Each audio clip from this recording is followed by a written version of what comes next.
Ang pinakamagaling na basketball player na may dugong Pinoy. Madami ang humahanga at umiidolo sa kanya. At sa dami ng kanyang napatunayan sa larangan ng basketball ay walang duda na legend na siya para sa ating mga Pilipino. Kaya sa video natin ngayon ay ipapakita ko sa inyo kung paano nga ba nagsimula si Jordan Clarkson at kung paano din nagsimula ang career niya sa basketball. Si Jordan Clarkson ay pinanganak noong June 7, 1992 at siya ay pinanganak sa Tampa, Florida, US. At kung kayo ay nagtataka kung paano siya nagkaroon ng dugong Pinoy ay dahil sa kanyang nanay na si Annette Tulyao Davis. Siya ay isang Filipina-American dahil ang nanay ni Annette na si Marcelina Tulyao King Solveray ay pinanganak at lumaki dito sa Pilipinas. At makailang beses na din na kwento ni Clarkson na simula pa nung bata siya ay palagi na siyang minumulat ng kanyang lola sa culture ng Pilipinas. Kaya bata pa lang siya ay alam niya na may lahi siyang Filipino kaya hindi na bago para kay Clarkson ang bansang Pilipinas. At simula pa lang din nung bata siya ay basketball na ang naging paboritong sport ni Jordan Clarkson. Kaya maaga din siyang na-expose sa paglalaro ng basketball. At nung high school siya, ay naglaro siya sa Karen J. Wagner High School. At nung college naman ay naglaro at nag-aral si Clarkson sa Tulsa. Pero makalipas lang din ang 2 taon ay nagdesisyon na din siyang umalis at lumipat sa Missouri. At naglaro lang siya dito ng 1 taon at nagdesisyon na din siya na hindi na maglaro sa kanyang final playing year sa college. Pagkatapos naman ng kanyang college career ay sumubok na si Jordan Clarkson pumasok at magpa-draft sa NBA. At pinalad naman si Clarkson ma-draft sa NBA at siya ay na-draft ng Washington Wizards sa 2nd round ng 2014 NBA draft at siya ay na-draft ng 46th overall. Kalaunan ay trinade din siya ng Wizards papunta sa Los Angeles Lakers at na-trade lamang siya para sa cash consideration.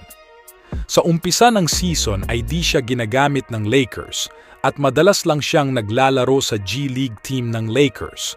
Pero halfway through the season ay sinubukan na siya gamitin at nagpakita siya ng magagandang laro.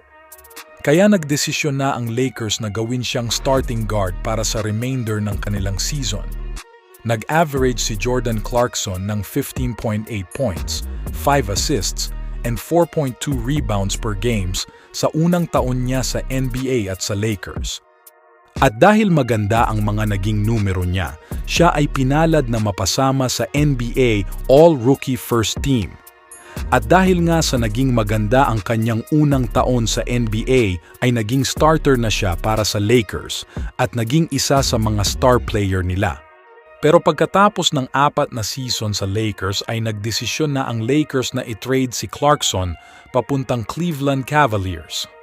Sa unang laro niya sa Cleveland ay maganda agad ang pinakita niya kaya naging stable agad ang role niya para sa Cavs. Siya ang inaasahang mangunguna sa second unit ng Cavs at naging off the bench ang naging role niya para sa Cavs. Pero nabigo ang Cavs mag-champion noong 2018 at nag-struggle si Clarkson nung playoff series na yon. At kahit sa final series kontra GSW ay hindi din maganda ang nilaro niya. Pero nanatili si Jordan Clarkson sa Cavaliers ng 3 season bago siya na-trade papunta sa Utah Jazz. Sa mga unang taon niya sa Jazz ay naging off the bench ulit ang role niya at naging effective naman ito at nakuha niya pa ang award na NBA Sixth Man of the Year. Napakalaking achievement nito para kay JC dahil pinatunayan niya na siya ang pinakamagaling na player coming off the bench. Kaya talagang hindi basta-basta ang award na ito. Pero makalipas ang 3 season ay nag-rebuild ang Jazz at nagdesisyon na ang Jazz na gawing starter si Clarkson. At sa unang taon niya bilang starter para sa Utah Jazz ay nag-average siya ng career-high 20.8 points, 4.4 assists at 4 rebounds per game. At dito pinatunayan ni JC na kahit anong role ang ibigay sa kanya ay kakayanin niya. Hanggang ngayong 2023 season ay starter pa din siya para sa Jazz at isa siya sa leader ng team. At dahil nga sa mga achievements at status niya bilang isang legit NBA player, ay naging no-brainer na para sa Gilas na gustuhin siyang kuhain sa ating national team. Kahit nung nagsisimula pa lang si Clarkson sa NBA ay nagpapakita na siya ng interest maglaro para sa Gilas. Pero madaming bagay ang hindi umaayon noon, katulad na lang ng eligibility niya para maglaro sa Gilas bilang lokal. Dahil may mga iba't ibang rule ang FIBA, kaya hindi siya agad makapaglaro at dahil iba din ang schedule ng NBA, kaya sa mga unang taon ay nahirapan talaga silang mapaglaro si JC sa Gilas. Pero nung 2018 ay sa wakas pinayagan na ng NBA maglaro si Clarkson para sa Asian Games. Dahil magkaiba ang rule ng FIBA at ng Asian Games kaya naging eligible maglaro si Clarkson para sa Gilas. At ito ang naging unang stint niya sa Gilas Pilipinas. Nagtapos sa 5th place ang Gilas sa Asian Games na yon. At pagkatapos nito ay makailang beses na niya ni-represent ang Gilas dahil siya na ang ginawang naturalized player para siya ay makapaglaro na sa FIBA. At ngayong 2023 ay muli natin siyang napanood sa ginanap na FIBA World Cup dito sa ating bansa. Nabigo man tayo ay naipakita naman ni Clarkson at ng Gilas na lumaban tayo sa mga powerhouse team ng iba't ibang bansa.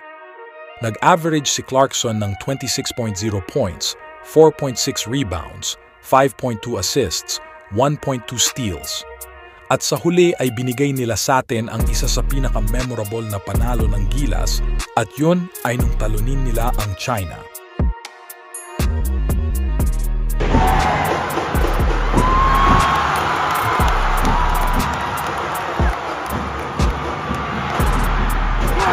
"31 years old pa lang itong si Clarkson kaya may posibilidad pa din siyang maglaro para sa Gilas in the future.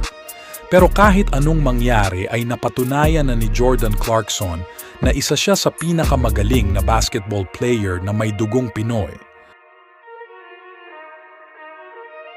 Maraming salamat sa panonood at mag-iwan ka na ng like at subscribe. Salamat!